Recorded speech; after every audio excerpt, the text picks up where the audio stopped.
Hi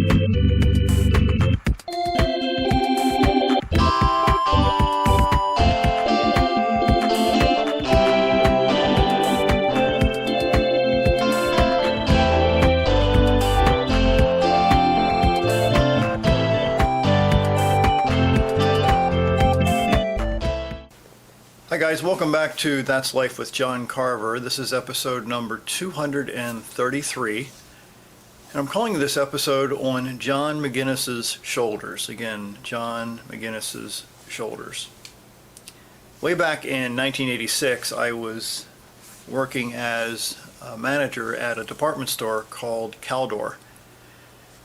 In April of 1988, my wife Tammy and I got married. And shortly after we got married, my Uncle Harry, who had been in the insurance business for some 30 plus years, met with my wife and I to sell us a life insurance policy. Well, during the conversation, he suggested, after I told him that I really hated my job, I was making about $7.35 an hour and newly married and not happy where my career was headed, and he suggested that I consider getting into the insurance industry and go talk to a company called Sun Life Insurance Company of America, and specifically the agency director of that particular office. His name's Joe Ciampa. And I really balked at the idea. I said, Uncle Harry, as you know, I have a horrible stutter. Back then it was horrible, lasted a long time. And I don't think I could do that. I don't think that's for me. He said, just go talk to Joe. So I went and talked to Joe Ciampa, and in the meeting was one of his managers by the name of John MeGinnis. So I think the interview went okay.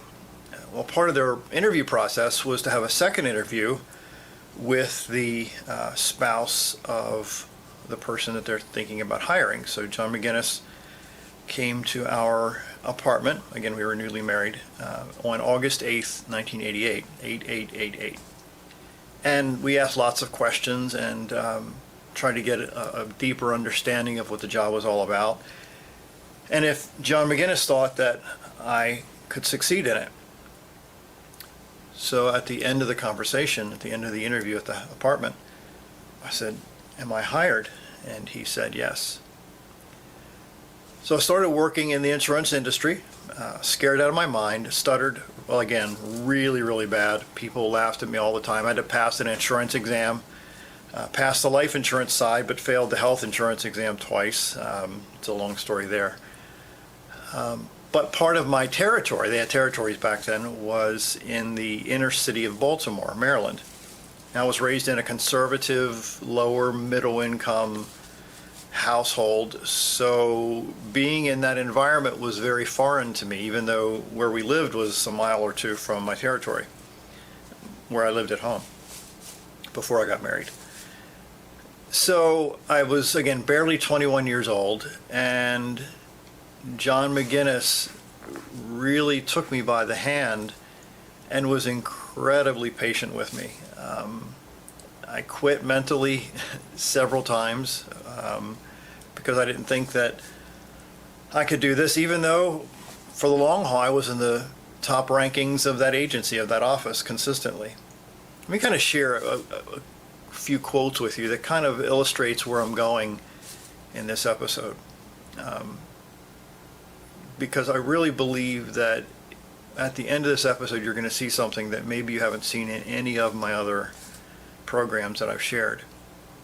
Albert Schweitzer wrote one time, he says, example is not the main thing in influencing others, it's the only thing. Again, example is not the main thing in influencing others, it's the only thing. Ken Blanchard, if you've read any of his awesome books, he said, the key to successful leadership is influence, not authority. John MeGinnis influenced me in a way that has lasted decades. Henry Adams said this, a teacher affects eternity. He can never tell where his influence stops. And then Jackie Robinson, the great baseball player. A life isn't significant except for its impact on other lives. Now, on February 12th of 2021, I learned that John MeGinnis passed away. Now, I had stayed in touch with John periodically over the years, but I wrote these words on Facebook moments after I found out that he passed away. Let me share them. Quote, "My heart is so heavy this morning. I've learned that one of my earliest mentors has passed away. His name is John MeGinnis. On August 8th, 1988, 8888, John MeGinnis sat in our apartment to interview me for the second time. I know I'm repeating what I said moments ago, but I want to share my words in that post. To interview me for the second time to be hired by Sun Life Insurance Company of America. He hired me on that day. At the time I was young and stuttering really bad, but wanted to make a better life for my new bride. I was scared. People were going to laugh at me because I stuttered bad, and I never sold insurance before, and many people laughed at me. John MeGinnis, I wrote, never gave up on me. He never doubted me. He always picked me up when I wanted to quit and wanted to go back into the retail industry so many times. He pushed me. He pulled me. He challenged my limitations. My heart is heavy this morning, I wrote. John MeGinnis taught me to believe in me. He was my first professional example in the insurance business of what a leader does for their teams. His calm demeanor calmed my personal doubts when they were all over the place, for sure. I ranked in the top 10% in that insurance agency because John MeGinnis never gave up on me. I can remember one day I wrote that I was so upset because I had run into some very ignorant people that week, and he looked at me and said, "Lysor." Lysor? He said, yes, L-I-S-O-R. I didn't understand. I didn't know what he was talking about. So he wrote it down this way as an acrostic. L, lacking, I, in, sense, or reason. Lysor, lacking in sense or reason.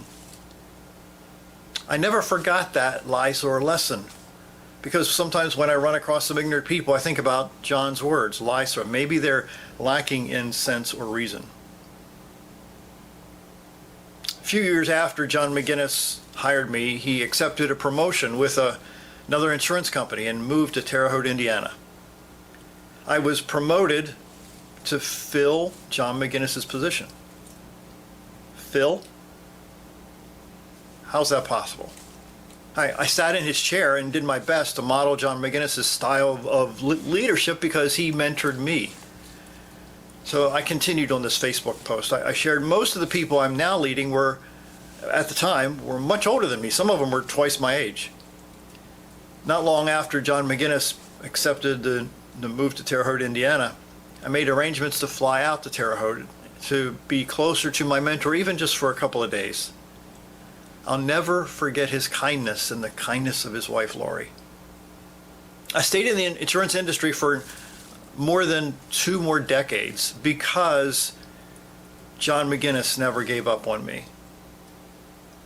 You see, since that day on August 8th, 1988, millions of people have heard my voice. John MeGinnis, he pushed me through my stuttering, which has gotten much better. And he pushed me through my fears. John MeGinnis never gave up on me for so many years. I tried to share with people around the world still to keep pushing just like John MeGinnis pushed me forward. To the MeGinnis family, your husband, your dad, your granddad's life lives through me.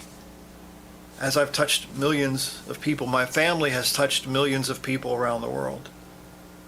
I ended that post on Facebook with, "I love you and thank you, John MeGinnis."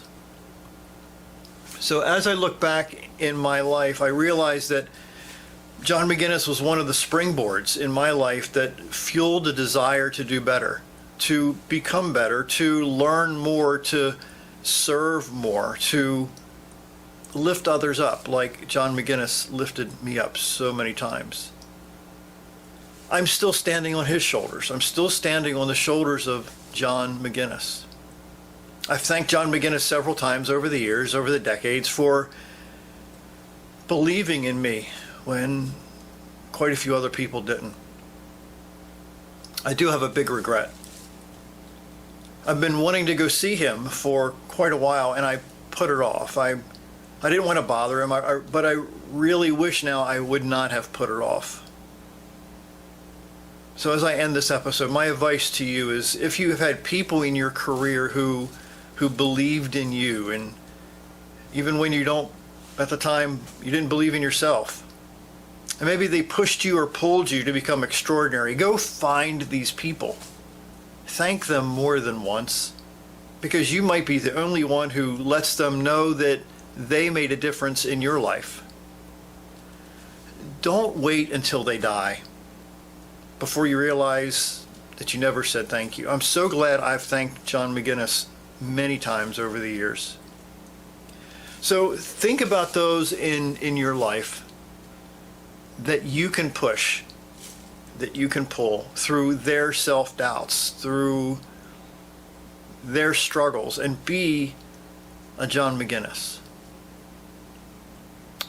That one day, like me, you'll look back and realize that they stood on your shoulders because you made a difference.